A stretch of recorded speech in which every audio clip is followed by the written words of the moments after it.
2026 தமிழ்நாட்டுல தேர்தல் ஸ்டார்ட் ஆனதுலேருந்து நடந்து முடிஞ்சதுக்கு அப்புறமும் பரபரப்பான சூழ்நிலையே இருந்துச்சு.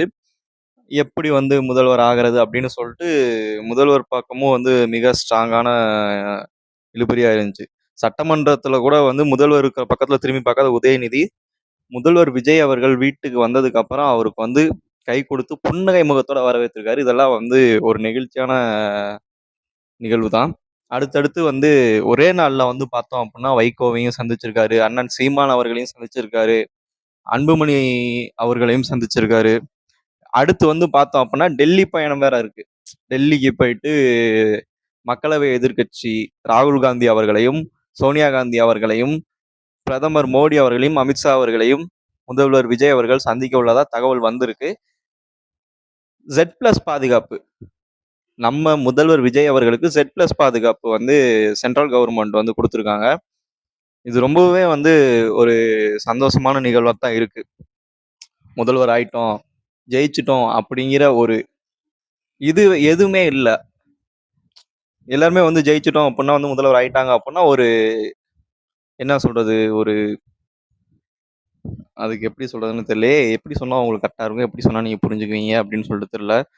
ஒரு கெத்து, ஒரு மமத அப்படின்லாம் சொல்லுவாங்கல்ல. அந்த மாரிலாம் வந்து நம்ம முதல்வர் விஜய் அவர்களுக்கு இல்ல. அவரு எப்பவும் போல கேஷுவலா தான் இருக்காரு. இதெல்லாம் பார்க்கும்போதே வந்து ஒரு அபூர்வமா இருக்கு.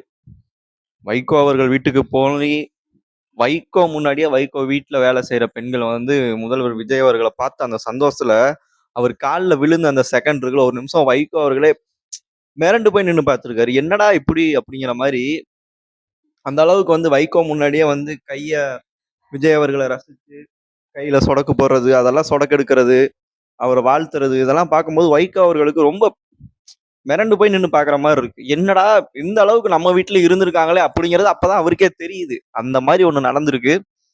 ஏன்னா வந்து முதல்வர் விஜய் அவர்கள் எல்லோருக்கும் பிடித்தமான ஒருவர். அவரோட ஸ்மைல் ஒண்ணு போதுங்க அப்படிங்கிற மாரி தான். அவரோட சிரிப்பு ஒண்ணு போதும். மக்களோட மனசுல அப்படியே ஆணி அடிச்ச மாரி நின்றுக்காரு. இந்த தேர்தல்ல அப்படிங்கிறது வந்து ரொம்ப ப்ரூவன் ஆயிருக்கு. ஓகே. முதல்வர் விஜய் அவர்கள் எல்லா அரசியல் கட்சி முக்கியமான தலைவர்களையும் போய் சந்திச்சு, சால்வ போட்டு மரியாதை செலுத்தி, அவங்கள்ட்டயும் வாழ்த்து வாங்கி, ஒரு ஆரோக்கியமான அரசியல முன்னெடுத்து கொண்டு போறாரு. மக்களுக்கு நல்லது செய்யணும் அப்படிங்கிற ஒரே எண்ணம் மட்டும் தான். வேற எதுவுமே கிடையாதுங்க. தேர்தல்ல ஜெயிக்கணும், மக்களுக்கு நல்லது செய்யணும். அது ஒரே அதாவது ஒரு நல்ல லட்சியம் அப்படிங்கிறது கண்டிப்பா வந்து வெற்றி அடையும் அப்படின்னு சொல்லுவாங்க. அதே மாரி தான் ஒரு நல்ல லட்சியம் கண்டிப்பா வெற்றி அடைஞ்சிருக்கு. நல்ல குறிக்கோள் அப்படின்னா கண்டிப்பா வெற்றில தான் முடியும் அப்படிங்கிறதுக்கு இந்த 2026 வந்து ஒரு உதாரணமா இருக்கு. ஓகே மகளே, இந்த நிகழ்வ நீங்க எப்படி பார்க்குறீங்க? முன்னாள் முதலமைச்சர் ஸ்டாலின் அவர்கள போய் சந்திச்சதும், அடுத்து அண்ணன் சீமான் அவர்கள் எலக்ஷனுக்கு வரதுக்கு முன்னாடி தம்பி தம்பின்னு சொல்லிட்டு இருந்தாரு. எலக்ஷனுக்கு வந்ததுக்கப்புறம் பார்த்தோம் அப்படின்னா, என்னென்னமோ பேசினாரு. அது எல்லாமே நம்ம பார்த்துருப்போம். ஆனா அது எதுவுமே வந்து மைண்ட்ல வச்சுக்காம, எல்லாத்தையுமே பார்த்துருக்காரு. அப்படிங்கிறது எவ்வளோ பெரிய விஷயம். அத வந்து மக்கள் எப்படி பார்க்குறாங்க அப்படிங்கிறது தான் வந்து இருக்கு. கண்டிப்பா வந்து இவரு அடுத்தடுத்த கட்டத்துக்கு உயர்ந்து போவாரு.